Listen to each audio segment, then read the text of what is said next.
Where the Rishis Were by William Quan Judge. The world is made of sea and islands. For continents are only great lands water encircled. Men must ever live upon sea or land, then, unless they abide in air, and if they live in the air, they are not men as we know them. Thus I thought as the great ship steamed slowly into the port of a small island, and before the anchor fell the whole scene seemed to change, and the dazzling light of the past blotted out the dark pictures of modern civilization.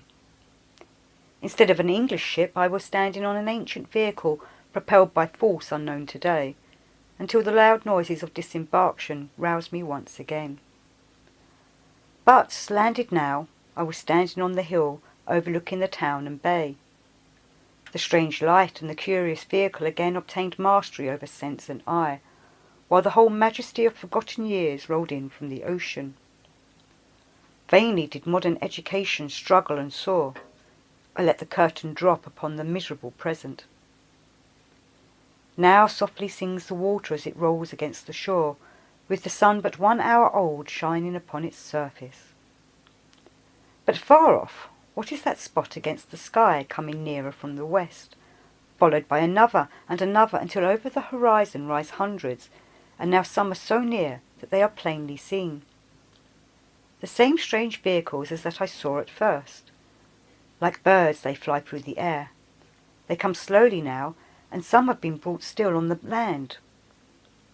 They light on the earth with a softness that seems nearly human, with a skill that is marvellous, without any shock or rebound. From them alight men of noble mien, who address me as friends, and one more noble than the others seems to say, "Wouldst thou know of all this? Then come," as he turns again to his vehicle that stands there like a bird, in wait to be off.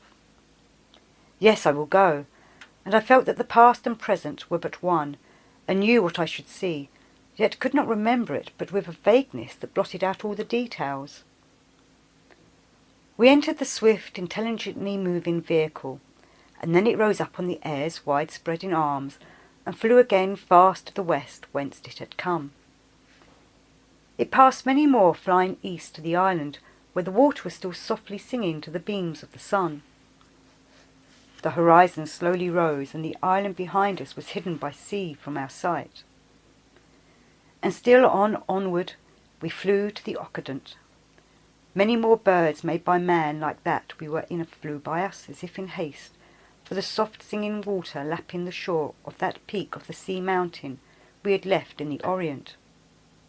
Flying too high at first, we heard no sound from the sea, but soon a damp vapour that blew in my face from the salt deep showed that we were descending, and then spoke my friend. "Look below and around and before you." Down there was the roar and the rush of mad billows that reached towards the sky, vast hollows that sucked in a world. Black clouds shut out the great sun, and I saw that the crust of the earth was drawn into her own subterranean depths. Turning now to the master, I saw that he heard my unuttered question. He said, "A cycle has ended. The great bars that kept back the sea have been broken down by their weight. From these we have come and are coming." Then faster sailed our bird, and I saw that a great island was perishing. What was left of the shore still crumbled, still entered the mouth of the sea. And there were cars of the air just the same as that I was in, only dark and unshining, vainly trying to rise with their captains, rising slowly, then falling, and then swallowed up. But here we have rushed further in where the water is not overflowed, and now we see that few are the bright cars of air that are waiting about while their captains are entering and spoiling the mighty dark cars of the men, whose clothing is red, and whose bodies, so huge and amazing, are sleeping as if from the fumes of a drug. As these great red men are slumbering, the light-stepping captains with sun-coloured cloaks are finishing the work of destruction. And now, swiftly though we come, the waters have rushed on behind us. The salt breath of the all-devouring deep sweeps over us. The sun-coloured captains enter their light air cars and rise with a sweep that soon leaves the sleepers, now waking, behind them. The huge red-coated giants hear the roar of the waters and feel the cold waves roll about them. They enter their cars, but only to find all their efforts are wasted. Soon the crumbling earth no longer supports them, and all by an inrushing wave are engulfed, drawn into the mouth of the sea, and the treacherous ocean, with roars as of pleasure in conquest, has claimed the last race of the island. But one escaped of all the red giants, and slowly but surely his car sailed up, as if to elude the sun-coloured men who were spoilers. Then loud, clear and thrilling swelled out a note of marvellous power from my captain, and back came 100 of those brilliant fast cars that were speeding off eastward. Now they pursue the heavy, vast, slow-moving car of the giant, surround it, and seem to avoid its attacks. Then again swells that note from my master as our car hung still on its wings. It was a signal, obeyed in an instant. One brilliant, small, sharp-pointed car is directed full at the red giant's vehicle. Propelled by a force that exceeds the swift bullet, it pierces the other. Itself, too, is broken and falls on the waves of its victim. Trembling, I gazed down below, but my captain said kindly, "He is safe, for he entered another bright car at the signal. All those red-coated men are now gone, and that last was the worst and the greatest."